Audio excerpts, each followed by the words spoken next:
Bonjour, bonsoir, cela dépend de l'heure à laquelle vous regardez cette vidéo. Bienvenue si vous nous découvrez pour une première fois.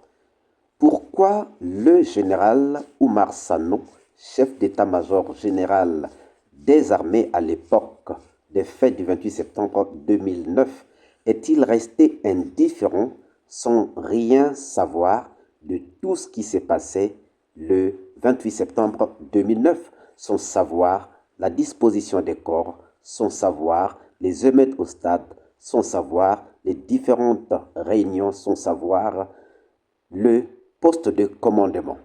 Et dans cette vidéo, notre expert ou l'un de nos experts militaires nous donne les raisons, nous explique pour que nous puissions tout comprendre. Suivez donc.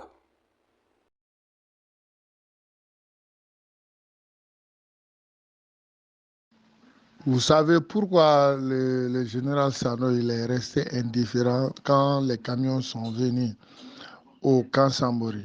C'est eux qui ont instruit aux chauffeurs là d'envoyer les camions avec les corps. Parce qu'ils veulent faire disparaître ces corps-là parce que lui, il faisait partie des éléments, des chefs qui ont donné l'ordre. Quand Maître Yomba dit que il veut voir Général Sano là, dans le box des accusés, là, il a raison. Il a dit aussi, il a souligné que Dadis a exécuté ce que les Sano là lui ont dit de faire. Parce que Dadis, il les a posé les questions avant le jour du 28 septembre. Qu'est-ce qu'on doit faire? Ils ont dit ils vont consigner les camps.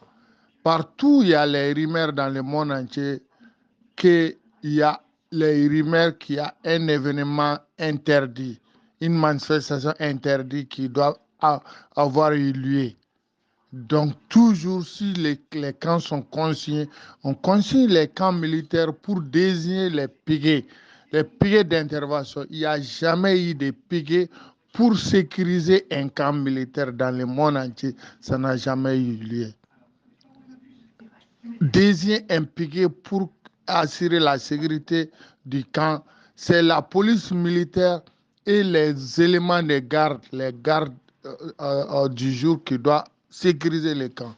La police militaire et les gardes, les éléments de garde qui doivent assurer la sécurité du camp. La police militaire, je répète, la police militaire et la police militaire qui doit patrouiller à l'intérieur du camp et à l'extérieur et au périmètre du camp pour sécuriser les camps et les différents postes de garde qui doivent assurer la sécurité du camp militaire. Ce n'est pas les piquets, jamais, ça n'a jamais arrivé dans toutes les armées du monde entier qui ont désigné un piquet pour assurer la sécurité du camp. Les piquets, il y a trois différents de piquets. Il y a les piquets funéraires, il y a les piquets pour les défilés de fin d'année ou bien les défilés funéraires. Il y a un piquet qui est désigné pour ça.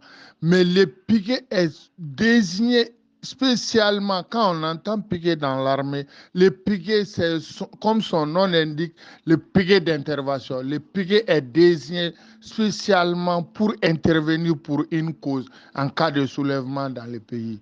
Si le régime en place n'est pas d'accord avec les mouvements ou la manifestation qui doit se tenir là, donc on désigne et on consigne les camps et on désigne les piquets d'intervention. C'est généralement les piquets d'intervention qui mettent les armes au faisceau, attendent les ordres pour intervenir. Je vais vous dire là-bas que le général Sano, le chef d'état-major général des armées, il a même envoyé des bataillons pour aller intervenir. Pourquoi Béguéré, le camp Koundara, Béguéré était au stade? Parce que Béguéré a eu l'ordre de qui? A reçu l'ordre de qui? Quand Dadis a envoyé les éléments pour aller appeler Toumba, Toumba a désisté, il a dit qu'il ne part pas. Lui, il ne parle pas, vous ne partez pas. Il faut laisser la police et la gendarmerie qu'ils gèrent. Donc, il peut appeler qui encore? Il peut appeler le chef d'état-major général des armées. Les piquets qui étaient désignés là, les piquets qui pouvaient intervenir là, ils ont vu les chefs de ces camps militaires là.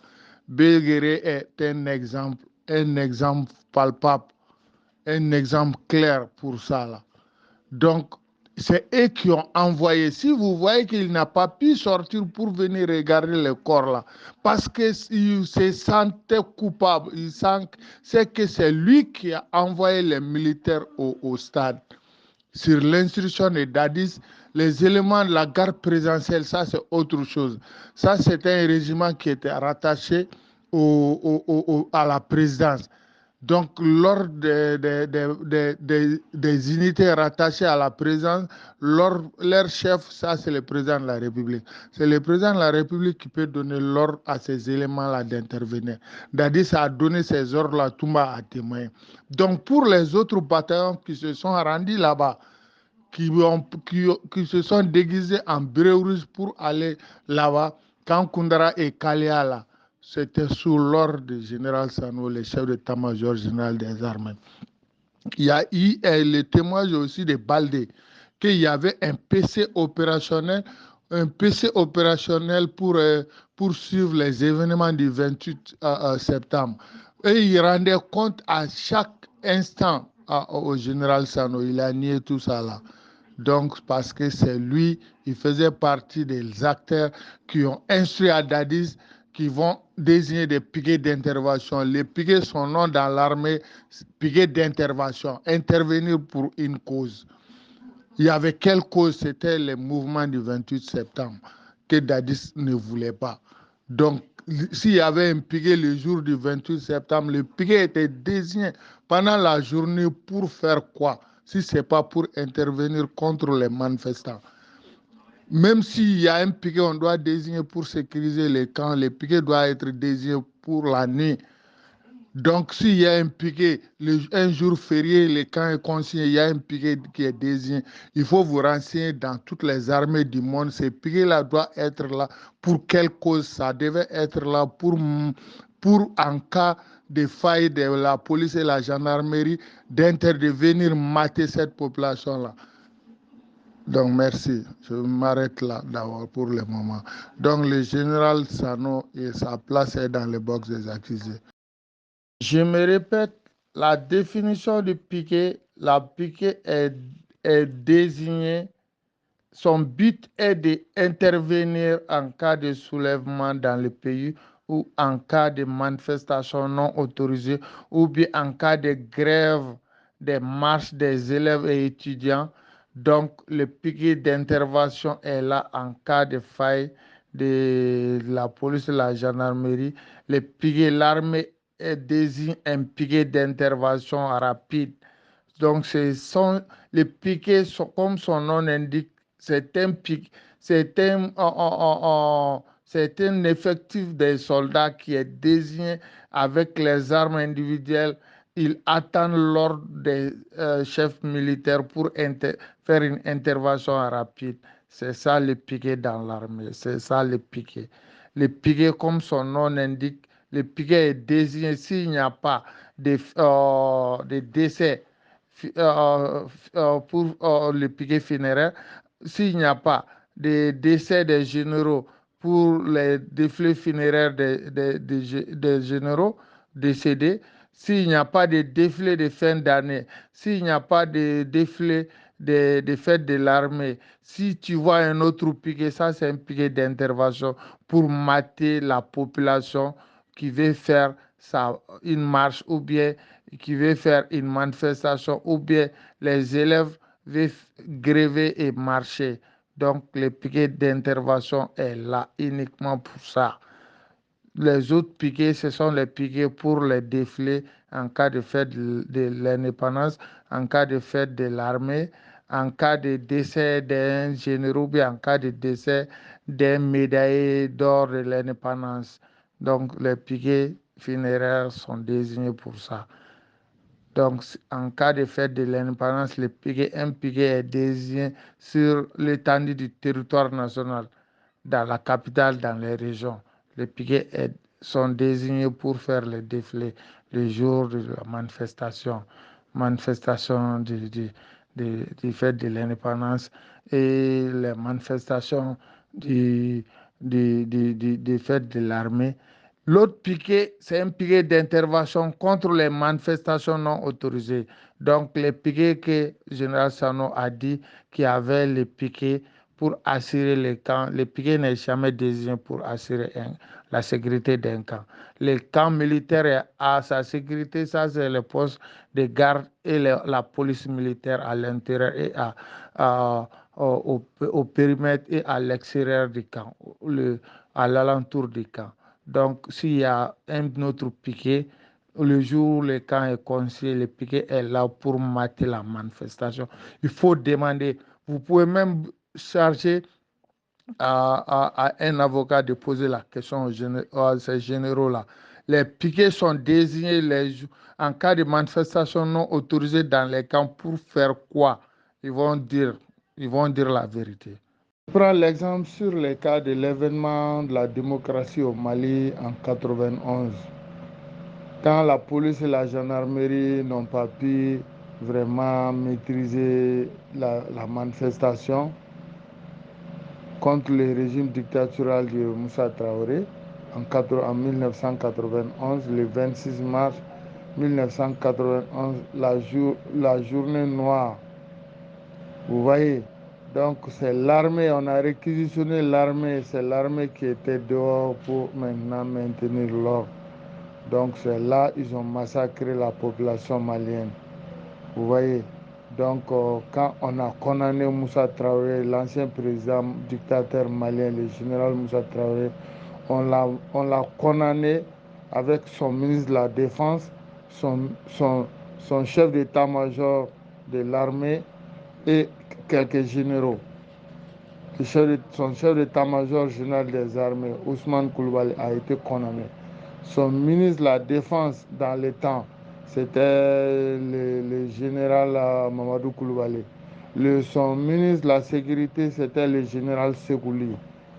Tous ces éléments-là ont été condamnés avec le président dictateur Moussa Traoré dans le procès des massacres de 91 au Mali. Donc, comme le général Segouba n'était pas dans le pays, ils l'ont envoyé en mission parce que le seul élément qui pouvait dire non à Dadis, non à ces massacres-là, c'était le général Segouba, ministre de la Défense. Vous voyez, donc Dadis savait que, et les autres officiers savaient que dans les cercles, qui étaient dans les cercles de Dadis, dans les planifications de mater et de massacrer la population et de corriger les manifestants et leurs leaders. Donc, ils savaient très bien que l'élément qui pouvait protéger Dadis ne peut échouer leur plan, c'était le général Segouba. Donc, c'est pourquoi ils l'ont envoyé en mission dans la forêt pour vraiment à Massanta pour que les événements se passent derrière lui. Vous voyez, donc en la présence du ministre de la Défense ce jour-là à Conakry, ça allait tourner au vinaigre à Dadis parce que Sekouba allait prendre le pouvoir, allait faire un coup d'État à Dadis. Donc Toumba aussi allait se rallier au général Sekouba. Toumba a dit non, le général Sekouba aussi allait dire non d'abord. Donc j'allais prendre Dadis en otage, j'allais lui faire un coup d'État. Donc Dadis, voyant tout ça là, étant un gros malin, c'est pourquoi il a envoyé à la veille des événements du 28 septembre le général Segouba en mission à Massanta dans la forêt pour que leur plan ne soit pas déjoué par le général Segouba. Donc le général Omar Sano, ce jour-là, s'il n'est pas complice direct à Dadis, c'est lui qui devrait prendre Dadis, faire le coup d'État et rendre compte à son ministre de la Défense. Merci. Vous venez donc d'écouter notre expert militaire nous expliquer pourquoi Oumar Sano avait été indifférent devant les corps. Avez-vous d'autres arguments?